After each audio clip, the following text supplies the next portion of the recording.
हाँ विद्यार्थी मित्रों, उष्मा रासायणिक समीकरणों ની ચર્ચા કરીએ આપણે। ઉષ્મા રાસાયણિક સમીકરણના કેટલાક જે અગત્યના મુદ્દાઓ છે એ આપણે જોવાના છે। નંબર 2, પહેલું તો ઉષ્મા રાસાયણિક સમીકરણ કોને કહેવાય? તો સિમ્પલ છે, આપેલ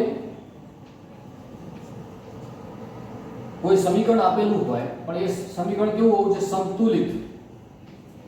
તો આપેલ સંતુલિત સમીકરણમાં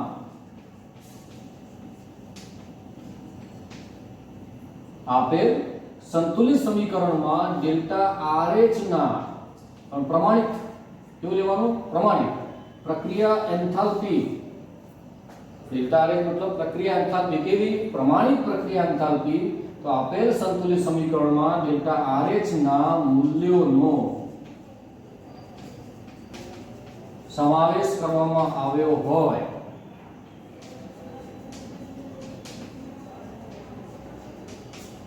તેવા સમીકરણોને ઉષ્મા રાસાયણિક સમીકરણો કહેવાય। એવા સમીકરણોને ઉષ્મા રાસાયણિક સમીકરણો કહેવાય છે। આપેલ સંતુલિત સમીકરણ છે, તો સંતુલિત સમીકરણમાં જો તમે પ્રક્રિયા એન્થાલ્પીના મૂલ્યોનો સમાવેશ કરશો તો તેને આપણે ઉષ્મા રાસાયણિક સમીકરણ તરીકે ઓળખશું। બરાબર છે? આપેલ ધારો કે સંતુલિત સમીકરણ છે, અહીંયા સંતુલિત સમીકરણ દેખાય છે, તમે અહીંયા પ્રક્રિયા એન્થાલ્પીની ચર્ચા કરશો તો એ જે સમીકરણ છે એને આપણે ઉષ્મા રાસાયણિક સમીકરણ તરીકે ઓળખશું। બરાબર? ઉષ્માનો ફેરફાર અહીંયા ધ્યાનમાં લેવાનો કે ઉષ્મા શોષાય છે કે ઉષ્મા મુક્ત થાય છે એ પણ તમે અહીંયા ધ્યાનમાં લઈ શકશો। તો આવા ઉષ્મા રાસાયણિક સમીકરણ માટેના કેટલાક જે અગત્યની જે પ્રણાલિકાઓ છે, મુદ્દાઓ છે, પોઈન્ટ છે એની આપણે ચર્ચા કરીએ। તો નંબર 1 પહેલો અગત્યનો પોઈન્ટ છે, લખતો નથી પણ ખાલી તમારે ધ્યાન રાખવાનું છે પહેલો પોઈન્ટ શું છે, બહુ અગત્યનું છે, તમે નોટ્સ બનાવી શકો છો આવી। પહેલો પોઈન્ટ શું છે? આપેલ ઉષ્મા રાસાયણિક સમીકરણમાં એવું પણ બોલી શકો, આપેલ ઉષ્મા રાસાયણિક સમીકરણમાં તત્વયુગ્મિતીય જે ગુણાંકો છે સમીકરણની અંદર, જ્યાં તત્વયુગ્મિતીય ગુણાંકો છે એ તત્વયુગ્મિતીય જે ગુણાંકો દેખાય છે અહીંયા કશું નહીં, એક તો કહેવાય છે, તો જે તત્વયુગ્મિતીય ગુણાંકો છે તે મોલ સંખ્યા છે। શું છે? મોલ સંખ્યા છે, અણુ નથી, અણુઓની સંખ્યા દર્શાવતું નથી, એ મોલ સંખ્યા દર્શાવે છે। એ બાબતનું તમારે ધ્યાન રાખો। પહેલો મુદ્દો અગત્યનો, આપેલ સંતુલિત સમીકરણમાં જે તત્વયુગ્મિતીય જે ગુણાંકો છે એ એના મોલ સંખ્યા છે, અણુઓ નથી। મુદ્દા નંબર 2, બીજો મુદ્દો અગત્યનો છે જુદોભાઈ, યાદ રાખજો। પહેલો મુદ્દો કોના વિશે હતો? તો પહેલો મુદ્દો મોલ સંખ્યા વિશે હતો। પહેલો મુદ્દો મોલ સંખ્યા વિશે। બીજો મુદ્દો શું છે? સેકન્ડ પોઈન્ટ કે કોઈ પણ આવા સમીકરણમાં જ્યારે તમને પ્રક્રિયા એન્થાલ્પીનું મૂલ્ય આપેલું હોય અને પ્રક્રિયા એન્થાલ્પીના મૂલ્યની આગળ જો ગુણાંક મૂકેલો હોય, કોઈ પણ આવો 2 મૂકેલા હોય, 3 મૂકેલા હોય, 1 હોય, 1/2 હોય, 1/3 હોય, આવા ગમે તેવા મૂલ્યો હોઈ શકે, એ જે પ્રક્રિયા એન્થાલ્પીનું જે મૂલ્ય છે એની આગળ ગમે તેવા જે મૂલ્યો હોઈ શકે, ગુણાંકો હોઈ શકે, એ ગુણાંકો શું છે? પ્રક્રિયામાં રહેલા મોલ સંખ્યા। ગુણાંકો કોણ છે? તો એ જે ગુણાંકો છે જે તે પ્રક્રિયાની મોલ સંખ્યા છે। એટલે ગુણાંકો કયા છે તમારે ધ્યાન રાખવાનું છે, પ્રક્રિયા માટે મોલ સંખ્યા છે, આપણે એને ધ્યાનમાં લઈને આપણે કામ કરવાનું છે હાલ જ। તો એવું આપણે ઉદાહરણ તરીકે લઈએ, ધારો કે સાહેબ મોલ સંખ્યા ગુણાંકો કઈ રીતે, તો આપણે એનું ઉદાહરણ લઈએ તો વધારે સ્પષ્ટ થાય। તો ફોર એક્ઝામ્પલ આપેલી પ્રક્રિયા માટે આપણને અહીંયા પ્રક્રિયા એન્થાલ્પી ગણવી છે, તો સર્જન એન્થાલ્પીના આધારે પ્રક્રિયા એન્થાલ્પી તરફ જઉં છું। બરાબર? તો ડેલ્ટા FH Fe2O3 મને આપેલી છે -824.2 કિલોજૂલ પ્રતિ મોલ। એકમ કિલોજૂલ પ્રતિ મોલ, કોઈ પણ એન્થાલ્પીનો એકમ તમે કિલોજૂલ પ્રતિ મોલ લેશો। ડેલ્ટા F જે પ્રમાણિત સર્જન એન્થાલ્પી H2O ની -285.83 કિલોજૂલ પ્રતિ મોલ। પણ એક બાબત ખાસ કહેવાની છે, હાલ અગાઉના જે પોઈન્ટમાં ફોર્મેશન જે એન્થાલ્પી સર્જન એન્થાલ્પી જે ભણ્યા એમાં મેં તમને કહ્યું હતું કે પ્રમાણિત અવસ્થામાં તત્વ હોય તો તેની સર્જન એન્થાલ્પી શૂન્ય થાય. પ્રમાણિત તત્વો હોય સર્જન એન્થાલ્પી 0 થાય. અહીંયા પ્રમાણિત તત્વો કોણ છે? તો આ H2 પ્રમાણિત છે. જો તમે H2 પ્રમાણિત છે તો H2 ની અહીંયા સર્જન એન્થાલ્પી કેટલી થશે? 0 થાય. તો ખ્યાલ આવી ગયો 0 થઈ. એક બીજી અગત્યની બાબત તમે નોંધ કરજો. બીજી બાબત નોંધ કરવા જેવી છે શું? તો કે કોઈ પણ આવો જે ઘન પદાર્થ હોય ને તત્વો હોય, તત્વો Fe એલ્યુમિનિયમ તત્વો હોય, Fe તત્વો હોય, બીજા કોબાલ્ટ તત્વો હોય, XYZ આવા ગમે તે તત્વો હશે તો આવા તત્વોની ઘન તત્વોની એન્થાલ્પી કેવી લઈશ? 0 લેવાશે. તો કોની એન્થાલ્પી 0 ધ્યાન રાખજો. વાયુની એન્થાલ્પી કયા વાયુની એન્થાલ્પી 0 થાય આપણે ચર્ચા કરી. કયા લિક્વિડ ફોર્મમાં હતું એની આપણે ચર્ચા કરી કે 0 એન્થાલ્પી થાય. અહીંયા વાત એવી કરી કે ઘન અવસ્થામાં જો તત્વો હશે, શુદ્ધ ઘન અવસ્થા, તો એ વખતે પણ એની એન્થાલ્પી 0 થશે. ધ્યાન રાખજો કેવી રીતે એન્થાલ્પી 0 થાય છે તમને ખ્યાલ આવશે. તો અહીંયા પણ એન્થાલ્પી 0 થશે. દરેક વખતે દરેક મુદ્દામાં જ્યારે પણ દાખલો ગણીશું ત્યારે આપણે ઘન શુદ્ધ ઘનની એન્થાલ્પી 0 લઈશું. બરાબર? તો હવે આપણે ગણતરી તરફ આગળ વધીએ છીએ. આ બેની આપેલી છે, આ બેની 0 થાય છે. આપણે પ્રક્રિયા એન્થાલ્પી ગણવા તરફ જઈ રહ્યા છીએ કે સાહેબ ડેલ્ટા RH એટલે શું? તો ડેલ્ટા RH પ્રક્રિયા એન્થાલ્પી બરાબર નિપજોની એન્થાલ્પી માઈનસ પ્રક્રિયકોની એન્થાલ્પી. નિપજોની એન્થાલ્પી માઈનસ પ્રક્રિયકોની એન્થાલ્પી. તો કે નિપજો કોણ? Fe અને H2O. Fe ની તો 0 છે, હું ના લખું તો H2O ની લખું છું. તો અહીંયા લખું છું કે H2O ની એન્થાલ્પી હું અહીંયા આવું બતાવી શકીશ. F પ્રમાણિત કોની એન્થાલ્પી?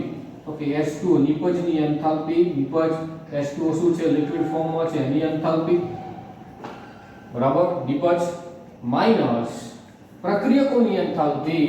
તો પ્રક્રિયક કોણ છે? તો પ્રક્રિયક આની તો 0 છે, તો આ Fe2O3 છે પ્રક્રિયક. તો પ્રક્રિયકોની એન્થાલ્પી ડેલ્ટા FH પ્રમાણિત અને પ્રક્રિયક છે Fe2O3 સોલિડ ફોર્મમાં છે. નિપજોની એન્થાલ્પી માઈનસ પ્રક્રિયકોની એન્થાલ્પી. નિપજો કોણ છે? H2O છે અને Fe છે, જેમાં Fe તો ઘન અવસ્થામાં, અહીં એન્થાલ્પી તો 0. વધ્યું કોણ? H2O. તો H2O ની એન્થાલ્પી અહીંયા લખી દીધી. બરાબર? તમારે અહીંયા શું ધ્યાન રાખવાનું છે? તમે હાલ જ ચર્ચા આપણે કરી કે આગળ જે મૂળ સંખ્યા છે એના તત્વવિધિ ગુણાંકો મારે મૂકવા પડે. તો અહીંયા તત્વવિધિ ગુણાંક H2O માટે કેટલા? તો H2O માટે તત્વવિધિ ગુણાંક કેટલો છે? 3. તો એ મૂળ સંખ્યા તમારે અહીંયા ગુણવી પડે. 3 વડે તમારે ગુણવા પડશે. એવી રીતે Fe2O3 માટે તો એક જ છે, તો ન ગુણીએ તો પણ ચાલે. 1. તો આના માટે તમે એન્થાલ્પી ગણીશો 3 ગુણ્યા કૌંસમાં હું અહીંયા H2O માટે મૂકી દઉં છું. H2O માટે આપેલી છે -285.3 કિલોજૂલ પ્રતિ મોલ માઈનસ અહીંયા કૌંસમાં Fe2O3 માટે આપેલી છે -824.2 કિલોજૂલ પ્રતિ મોલ.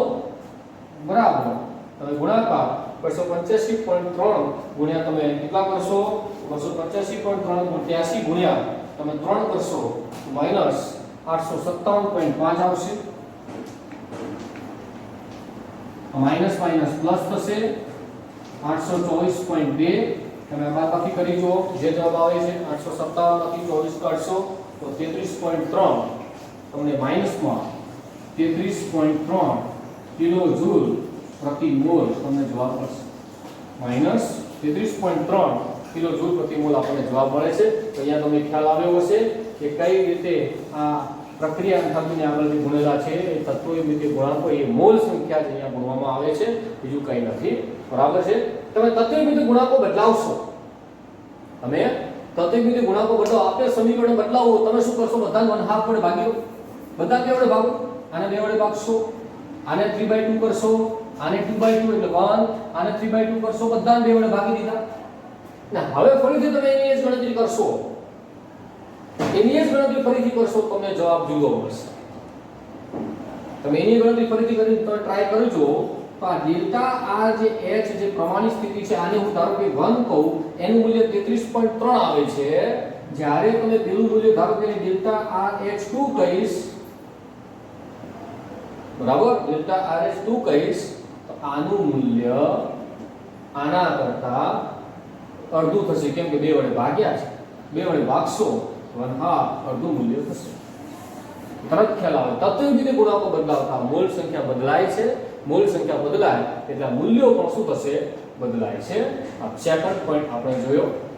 થર્ડ નંબરનો પોઈન્ટ એવો છે, ત્રીજો પોઈન્ટ એવો છે કે કોઈ પણ રાસાયણિક પ્રક્રિયા જે છે, આપેલ રાસાયણિક પ્રક્રિયા આ રહી, તો કોઈ પણ આવી રાસાયણિક પ્રક્રિયા તમે જે ઉલટાવી દેશો, મતલબ પ્રક્રિયા પ્રતિગામી દિશામાં કરશો, ઊંધી પ્રક્રિયા, ઉલટી પ્રક્રિયા, એને આપણે પ્રતિગામી કહેવાય. તો પ્રતિગામી જ્યારે પ્રક્રિયા કરો છો એ વખતે ધારો કે આપેલ પ્રક્રિયા માટે તમને -33.3 કિલોજૂલ પ્રતિ મોલ ઉષ્મા મળતી હોય, ઉષ્માક્ષેપક પ્રક્રિયા હોય, અને પ્રતિગામી પ્રક્રિયા કરો તો એ વખતે આ માઈનસ મૂલ્ય પ્લસ થઈ જાય, પ્રક્રિયા ઉષ્મા શોષક થઈ જશે. તો પ્રક્રિયા ઉલટાવતા ઉષ્માક્ષેપક પ્રક્રિયા ઉષ્મા શોષક થાય, શોષક હોય તો શેપક થાય છે. ઉષ્મા રાસાયણિક સમીકરણમાં ત્રીજો અગત્યનો પોઈન્ટ હતો, આપણે પૂરો કર્યો છે.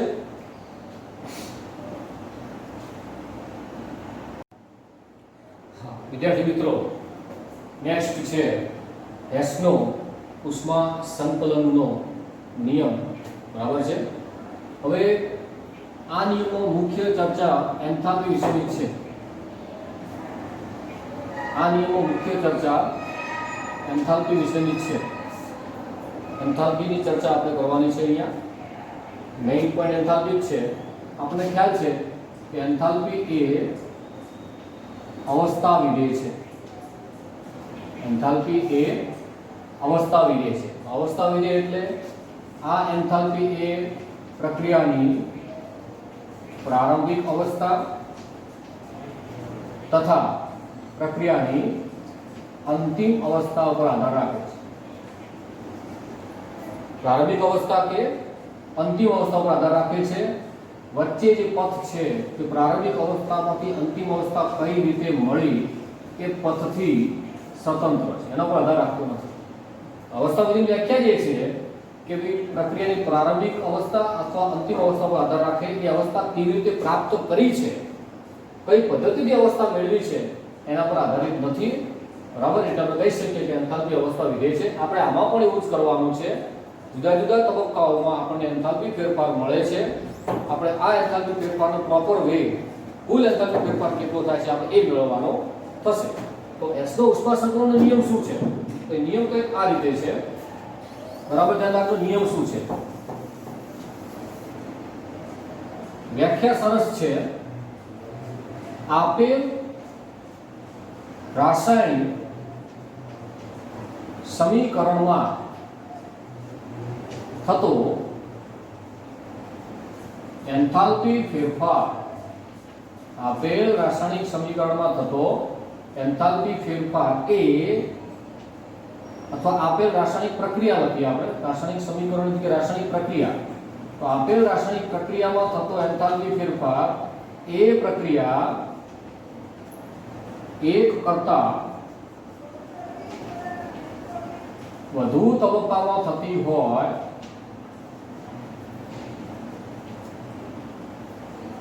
ત્યારે દરેક તબક્કાની એન્થાલ્પી ફેરફારના સરવાળા જેટલો થાય. બરાબર સમજો શું વ્યાખ્યા છે. વ્યાખ્યા શું કરવાનું છે આપણે એ વસ્તુ ધ્યાન રાખવાની છે તમારે. અહીંયા કોઈ પણ એક રાસાયણિક પ્રક્રિયાને આપણે ધ્યાનમાં લઈશું. કોઈ પણ એક રાસાયણિક પ્રક્રિયા, તો આપેલ રાસાયણિક પ્રક્રિયા દરમિયાન થતો એન્થાલ્પી ફેરફાર એ આપેલ રાસાયણિક પ્રક્રિયા જ્યારે એક કરતા વધુ તબક્કામાં થતી હોય ત્યારે દરેક તબક્કા દરમિયાન થતો એન્થાલ્પી ફેરફાર એમનો સરવાળો એ મુખ્ય જે રાસાયણિક પ્રક્રિયા છે એની એન્થાલ્પી ફેરફાર જેટલો થાય. આ વસ્તુ સમજજો કે દરેક તબક્કામાં એન્થાલ્પી ફેરફારનો સરવાળો આપેલ પ્રક્રિયાના એન્થાલ્પી ફેરફારના સરવાળા જેટલો થશે. ધારો કે અહીંયા આપણે પ્રક્રિયા આપેલી છે, પણ ફોર એક્ઝામ્પલ ધારો કે આપણે વાત કરીએ કે A માંથી B બને છે, A માંથી B, A gives B. તો A માંથી જ્યારે B બને છે એ વખતે થતો એન્થાલ્પી ફેરફાર ડેલ્ટા RH લખું. ધારો કે ડેલ્ટા RH પ્રમાણિત અવસ્થા બતાવું છું આ બધી. હવે આ A માંથી B બનવાનો રસ્તો ઘણા બધા છે. A માંથી B ડાયરેક્ટ પણ બની શકે. એ વખતે એન્થાલ્પી ફેરફાર ડેલ્ટા RS લખી શકાય. પરંતુ ધારો કે A માંથી અહીંયા ધારો કે C બન્યો, તો એ વખતે એન્થાલ્પી ફેરફારને હું ડેલ્ટા RH1 કહીશ. C માંથી ધારો કે D બને છે, એ વખતે એન્થાલ્પી ફેરફાર ડેલ્ટા RH2 કહીશ. અને D માંથી પાછો અહીંયા B બને છે, એ વખતે ડેલ્ટા RH અહીંયા 3 કહું છું. તો બરાબર ધ્યાન રાખજો કે અહીંયા A માંથી B બનવાના રસ્તા કયા કયા? A માંથી C બને, C માંથી D બને, D માંથી B બને, ટૂંકમાં A માંથી B બને છે. તો A માંથી B બનવાનો જે એન્થાલ્પી ફેરફાર ધારો કે ડેલ્ટા RH હોય, ત્યારે આ દરેક તબક્કાઓનો જે સરવાળો કરીશ, તો દરેક તબક્કાના સરવાળા જેટલો આ A માંથી B બનવાનો એન્થાલ્પી ફેરફાર જેટલો થશે. એને delta RH1, delta RH2, delta RH3, તો દરેક તબક્કાઓના એન્થાલ્પી ફેરફારનો સરવાળો મુખ્ય પ્રક્રિયાના એન્થાલ્પી ફેરફારના સરવાળા જેટલો થાય, અથવા એન્થાલ્પી ફેરફાર જેટલો થશે. તો આ વસ્તુ ધ્યાન રાખવાની છે. S નો ઉષ્મા સંકલનનો નિયમ શું છે? તો આપેલ રાસાયણિક પ્રક્રિયામાં થતો એન્થાલ્પી ફેરફાર એ પ્રક્રિયા જુદા જુદા તબક્કાઓમાં થતી હોય, દરેક તબક્કાઓની એન્થાલ્પી ફેરફારના સરવાળા જેટલો થશે. આ S નો અચળ ઉષ્મા સંકલનનો નિયમ છે. આપણે આ નિયમને તમે આપેલ રાસાયણિક સમીકરણના આધારે પર સમજાવી શકો છો. આ સમીકરણ આપણે જોઈએ કે સમીકરણ પ્રમાણે કઈ રીતે આપણે સાચું પડશે. તો ધારો કે આપણી મેઇન પ્રક્રિયા ગ્રેફાઇટ અને ગ્રેફાઇટનું દહન કરવાથી આપણને મળતો કાર્બન ડાયોક્સાઇડ છે. તો કાર્બન ડાયોક્સાઇડ મેળવવાની આ જે પ્રક્રિયા વખતે એન્થાલ્પી ફેરફાર આપણને મળ્યો ડેલ્ટા RH -393.5 કિલોજૂલ પ્રતિ મોલ. હવે આપેલ જે પ્રક્રિયા છે બે તબક્કામાં થઈ. પ્રથમ તબક્કામાં શું થયું? તો પ્રથમ તબક્કામાં કાર્બન મોનોક્સાઇડ બનશે, અને સેકન્ડ જે બીજો તબક્કો છે એમાં કાર્બન ડાયોક્સાઇડ બન્યો. આપણે કાર્બન ડાયોક્સાઇડ મેળવવાનો છે. આપેલ પ્રક્રિયાની એકંદર પ્રક્રિયા લખીએ તો એકંદર પ્રક્રિયા આપણે મુખ્ય પ્રક્રિયા જેવી થશે. તમે જોશો તમને ખ્યાલ આવે, C ગ્રેફાઇટ બાકી રહેશે. એકંદર પ્રક્રિયા C ગ્રેફાઇટ, અહીંયા કાર્બન મોનોક્સાઇડ કેન્સલ આઉટ. બરાબર ધ્યાન રાખજો. આ બરાબર 1/2 O2 સરવાળો થાય એટલે 1 O2 વધ્યો, O2 ગેસ 1/2 enough એટલે 1. it gives આ બાજુ CO2. આ એકંદર પ્રક્રિયા છે. તો બંનેની એકંદર પ્રક્રિયા છે આ થઈ. તો આ એકંદર પ્રક્રિયાનો એન્થાલ્પી ફેરફાર કોના જેટલો થાય? એકંદર પ્રક્રિયાનો એન્થાલ્પી ફેરફાર એ દરેક તબક્કાઓના એન્થાલ્પી ફેરફારના સરવાળા જેટલો થાય. એટલે હું અહીંયા ડેલ્ટા RH પ્રમાણિત અવસ્થા બરાબર ડેલ્ટા RH પ્રમાણિત અવસ્થા પ્રક્રિયા 1, ડેલ્ટા RH પ્રમાણિત અવસ્થા પ્રક્રિયા 2 માટે તબક્કો 1, તબક્કો 2 બેનો સરવાળો બતાવીશ -110.5 અને -283.00 કિલોજૂલ પ્રતિ મોલ. સરવાળો કરીશ મને -393.5 કિલોજૂલ પ્રતિ મોલ મળે છે, જે મુખ્ય અથવા એકંદર પ્રક્રિયા જેટલો થશે. બરાબર છે. તો આ S નો અચળ ઉષ્મા સંકલનનો નિયમ છે, એકદમ ઈઝી છે. આપણે એવો છે